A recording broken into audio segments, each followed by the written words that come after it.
In 1999, a tragic incident unfolded in the Netherlands that would become one of the country's most widely known unsolved cases. A young woman named Marianne Vaatstra, age 16, went home on her bicycle one evening but disappeared the next day.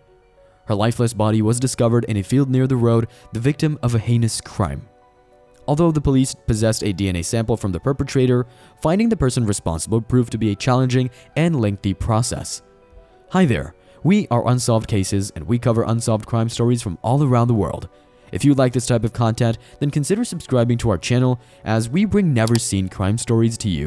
And don't forget to hit that notification bell to get notified whenever we upload a new episode. Marianne Vaatstra was born on August 10, 1982 in the Netherlands. She lived with her parents in a small village called Vaatstra, situated in the northern part of the country, far from the major cities. Marianne was the youngest of 6 children, and as her older siblings gradually left for other cities and countries, she remained at home with her parents and one older brother. She had a passion for music, a wide circle of friends, and worked part-time at a local supermarket. On April 30, 1999, a significant national holiday known as Queen's Day was celebrated in the Netherlands. After finishing her shift at the supermarket, Marianne spent the evening with her friends at a local cafe in a nearby town called Kolham. Later that day, they decided to go to another settlement called Bontebak, approximately 6 kilometers away. The group of friends rode their bicycles, and Marianne borrowed one for the trip. However, she never made it back home. Affie, her sister, and her boyfriend began searching along the route Marianne would have taken. Her father, realizing something was amiss, reported her missing to the police. 2 officers arrived to take a missing persons report, and the search efforts began. Affie and the others continued their search and stumbled upon a field near the settlement of Finkum. There, they discovered something unusual in the grass, and upon closer inspection, they found a bicycle.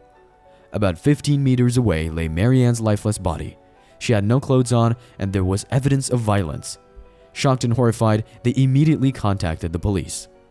On May 5th, Marianne's funeral was held, attended by nearly 1,500 people who came to support her grieving family.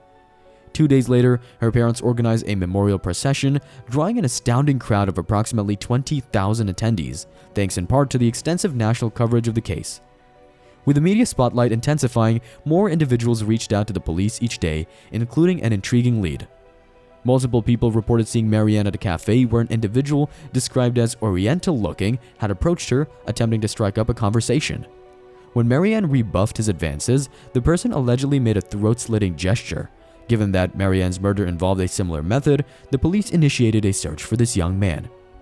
The individual turned out to be a 15-year-old refugee from the same migration center. He admitted to making the gesture but vehemently denied any involvement in the murder. His DNA sample did not match the one found on the victim's body. A few days later, the police announced the arrest of a 32-year-old man named Pitt, a local alcohol widely disliked by most residents. This arrest came following a witness's claim that they had seen Pitt in bloodstained clothing on the night of the murder. Pitt's DNA sample was sent for the testing. The news of this new suspect quickly spread nationwide. However, the DNA results did not match, and the witness later admitted to fabricating the story out of personal animosity toward Pitt. Amidst this confusion, the police turned their attention to the migration center. Amidst the chaos, the police followed leads, including the arrest of an innocent 15-year-old refugee who was eventually cleared through DNA testing. 2 refugees from the migration center, Ali and Muhammad, had left on the night of the murder, failing to indicate their destination. They had been seen at a cafe with Marianne earlier that night. This information generated renewed interest in the case. In 2010, a specialized team created a 3D model of the crime scene, reigniting public interest. Finally, in 2012, after more than a decade of advocacy, the law was amended to allow comprehensive DNA screening within a 5-kilometer radius of the crime scene. The DNA matched 45-year-old Jasper S., a local farmer living near the crime scene. In a shocking turn of events, Jasper voluntarily provided his DNA, fearing that his extensive family connections would lead investigators to him. In court, he confessed to the crime, revealing a horrifying act driven by panic and guilt. However, due to his good behavior, he's set to be released as early as 2023, a fact that has left our family with mixed emotions.